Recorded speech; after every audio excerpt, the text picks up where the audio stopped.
Hi అండి. అందరికీ నమస్తే. వెల్కమ్ బ్యాక్ టు తెలుగింటి షడ్రుచులు. ఈరోజు వీడియోలో ఒకే పిండితో 2 రుచికరమైన టిఫిన్ రెసిపీస్‌ని చేసి చూపించబోతున్నాను. ఇవి పెసర పునుగులు. మన రోడ్ సైడ్ బండ్ల మీద తింటూ ఉంటాం. ఆ పెసర పునుగుల్నే మనం ఇంట్లోనే చాలా ఈజీగా, అలానే లోపల మెత్తగా పైన క్రిస్పీగా చాలా టేస్టీగా చేసేయొచ్చండి. ఇవే పునుగులతో మజ్జిగ పునుగులు కూడా చేసేయొచ్చండి. ఇవి కూడా జ్యూసీగా, కమ్మగా చాలా టేస్టీగా ఉంటాయి. ఇప్పుడు వీటిని ఎలా తయారు చేయాలో మీకు చేసి చూపిస్తాను. వీడియోని స్కిప్ చేయకుండా చూడండి. అలానే ఈ వీడియో చూసిన తర్వాత మీకు వీటి రెసిపీస్ నచ్చితే ఈ వీడియోకి ఒక లైక్ చేయండి. ఛానల్ని సబ్స్క్రైబ్ కూడా చేయండి. ఇప్పుడు మొదటగా మనం పెసర పునుగుల్ని ఎలా తయారు చేయాలో చూసేద్దాము. వీటి కోసం ముందుగా 1 గ్లాస్ పొట్టు పెసరపప్పును తీసుకుని 4 అవర్స్ ముందే నానబెట్టుకుని ఉంచుకోండి. నేను ఆల్రెడీ 4 అవర్స్ ముందే ఈ పప్పును నానబెట్టుకుని ఉంచుకున్నాను. ఇప్పుడు దీన్ని పొట్టు లేకుండా శుభ్రంగా క్లీన్ చేసుకోవాలి. ఇలా నేను చూపిస్తున్నట్టుగా పొట్టు లేకుండా శుభ్రంగా చేసుకొని ఉంచుకోవాలి. ఇప్పుడు దీన్ని ఒక స్ట్రైనర్‌లోకి వేసుకోండి. ఎక్స్‌ట్రా వాటర్ ఏమాత్రం ఉన్నా సరే పిండి లూజ్ అయిపోయి పునుగులు షేప్ రాకుండా నూనె పీల్చేస్తాయి. అందుకనే మనం ముందుగానే ఇలా పప్పుని స్ట్రైనర్‌లో వేసుకొని ఎక్స్‌ట్రా వాటర్ ఏమైనా ఉంటే తీసేసుకోవాలి. ఇలా తీసేసిన తర్వాత చూసారా ఇలా మిగిలిన వాటర్ వస్తుంది. ఇలా ఏమాత్రం వాటర్ ఉన్నా సరే నూనె పీల్చేస్తాయి. ఇప్పుడు ఈ పొట్టుని గ్రైండర్‌లో వేసుకోవాలి. ఇప్పుడు ఇందులోకి 1 ఇంచు అల్లం ముక్కను ముక్కలుగా కట్ చేసి వేసుకోండి. అలానే ఒక పచ్చిమిర్చిని కూడా 2 ముక్కలుగా కట్ చేసి వేసుకోవాలి. ఇలా వేసుకున్న తర్వాత అస్సలు వాటర్ వేయకుండా ఈ పప్పుని మెత్తగా గ్రైండ్ చేసుకోండి. ఈ పప్పుని గ్రైండర్‌లో గ్రైండ్ చేసుకుంటే పెసర పునుగులు చాలా మెత్తగా వస్తాయి. ఒకవేళ మీకు ఇలా కుదరకపోతే మిక్సీలోనే గ్రైండ్ చేసుకోండి. అలా అయినా సరే బానే ఉంటాయి. చూసారా ఇలా మెత్తగా అయిన తర్వాత ఇప్పుడు ఈ పిండిని పక్కకు తీసుకోవాలి. ఇప్పుడు ఇందులోకి మీ రుచికి సరిపడా సాల్ట్‌ని వేసుకోండి. నేను 1 స్పూన్ వేసుకున్నాను.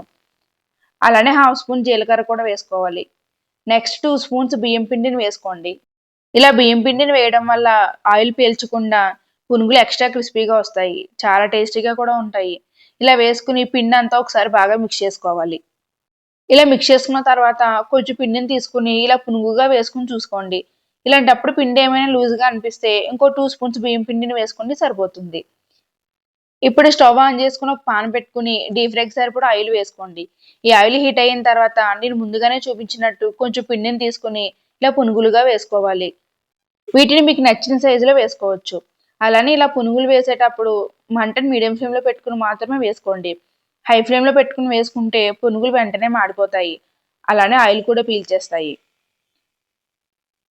ఇలా నేను చూపిస్తున్నట్టుగా మంటను మీడియం ఫ్లేమ్‌లో పెట్టుకొని మాత్రమే పునుగుల్ని వేసుకొని వెంటనే గరిటె పెట్టి కదపకుండా 2 మినిట్స్ అలానే వదిలేసి తర్వాత రెండో వైపుకి తిప్పుకొని పునుగుల్ని గోల్డెన్ కలర్ వచ్చేంత వరకు ఫ్రై చేసుకోవాలి. ఇలా నేను చూపిస్తున్నట్టుగా మధ్య మధ్యలో తిప్పుకుంటూ వీటిని గోల్డెన్ కలర్ వచ్చేంత వరకు ఫ్రై చేసుకుని పక్కకు తీసుకోండి. అంతేనండి. చాలా ఈజీ. మనం పిండిని ఏమాత్రం లూజ్‌గా చేసుకొని వేసుకున్నా సరే పునుగులు వెంటనే ఆయిల్ పీల్చేస్తాయి. పిండి ఖచ్చితంగా వాటర్ వేయకుండానే గ్రైండ్ చేసుకొని ఇలా పునుగులుగా వేసుకుంటే మనం బయట బండ్ల మీద తినే పునుగుల టేస్ట్‌తోనే చాలా బావుంటాయి. ఇలా మిగిలిన పిండితో పునుగులు వేసుకొని అన్ని గోల్డెన్ కలర్ వచ్చేంత వరకు వేయించుకొని పక్కకు తీసుకోండి. అంతేనండి. ఈ పునుగులు వేయడం కూడా అయిపోయింది. వీటిని ఇప్పుడు వేడివేడిగా సర్వ్ చేసుకుంటే టేస్ట్ చాలా బావుంటాయి. లోపల మెత్తగా, పైన క్రిస్పీగా, తినే కొద్దీ తినేయాలనిపించేలా చాలా కమ్మగా ఉంటాయండి ఇవి. ఒకసారి నేను చెప్పినట్టు వీటిని ట్రై చేయండి. మీకు చాలా నచ్చేస్తాయి. వీటిని టిఫిన్‌గానే కాదండి, ఈవినింగ్ టైమ్ స్నాక్‌గా కూడా చేసుకొని తినొచ్చు. చల్లని వాతావరణంలో వేడివేడిగా తింటూ ఉంటే చాలా టేస్టీగా ఉంటాయి. ఇప్పుడు ఈ పునుగులతో మనం మజ్జిగ పునుగులను కూడా తయారు చేసుకోవచ్చు. దీనికోసం ముందుగా ఒక మిక్సింగ్ బౌల్ తీసుకోవాలి. ఇప్పుడు ఇందులోకి 1 కప్ పెరుగుని వేసుకోండి. ఇలా వేసుకుని పెరుగంతా ఒకసారి బాగా మిక్స్ చేసుకోవాలి. ఇప్పుడు ఇందులోకి హాఫ్ కప్ వాటర్ వేసుకుని ఈ పెరుగుని గడ్డలు లేకుండా బాగా బీట్ చేసుకోండి. దీనివల్ల పునుగులు పెరుగుని బాగా పీల్చుకుంటాయి. ఇలా బాగా బీట్ చేసుకున్న తర్వాత ఇప్పుడు ఇందులోకి 1 స్పూన్ సాల్ట్‌ని వేసుకొని ఒకసారి పెరుగంతా బాగా మిక్స్ చేసుకోవాలి. ఇప్పుడు ఈ పెరుగులోకి మనం పోపుని వేసుకుందాము. దీనికోసం స్టవ్ మీద ఒక పాన్ పెట్టుకుని 2 స్పూన్స్ ఆయిల్‌ని వేసుకోండి. ఇప్పుడు ఆయిల్‌లోకి పోపు దినుసులన్నింటినీ వేసుకోవాలి. అలానే ఒక ఎండుమిర్చిని ముక్కలుగా కట్ చేసి వేసుకోండి. నెక్స్ట్ ఒక పచ్చిమిర్చిని ఇలా చిన్న ముక్కలుగా కట్ చేసి వేసుకోండి. ఇలా వేసుకుని తాలింపు అంతా 1 మినిట్ బాగా ఫ్రై చేసుకుని ఇప్పుడు ఇందులోకి చిటికెడు పసుపును కూడా వేసుకోవాలి. ఇలా వేసుకుని ఈ పసుపును ఆయిల్‌లో ఒకసారి బాగా కలుపుకొని ఇప్పుడు ఈ తాలింపుని పెరుగులోకి ట్రాన్స్ఫర్ చేసుకోవాలి. ఇలా వేసుకుని ఈ తాలింపు అంతా పెరుగులో కలిసేలా ఒకసారి బాగా మిక్స్ చేసుకోవాలి. ఇలా మిక్స్ చేసుకున్న తర్వాత ఇప్పుడు మనం చేసుకున్న పునుగుల్ని ఈ పెరుగులోకి వేసుకోవాలి. నేను 10 పునుగులకి సరిపడా పెరుగుని తీసుకుని చూపించాను మీకు. మీరు ఎక్కువగా పునుగులు వేసుకునేలా ఉంటే పెరుగుని కూడా ఎక్కువ క్వాంటిటీలో తీసుకోండి. ఇలా వేసుకుని ఈ పునుగుల్ని మజ్జిగలో ఒకసారి బాగా మిక్స్ చేసుకుని 2 అవర్స్ పక్కన పెట్టేయండి. ఇప్పుడు 2 అవర్స్ తర్వాత ఈ పునుగులు తీసి చూద్దాము. చూసారా, ఈ పునుగులు పెరుగును బాగా పీల్చుకొని సైజు కూడా డబుల్ అయ్యాయి.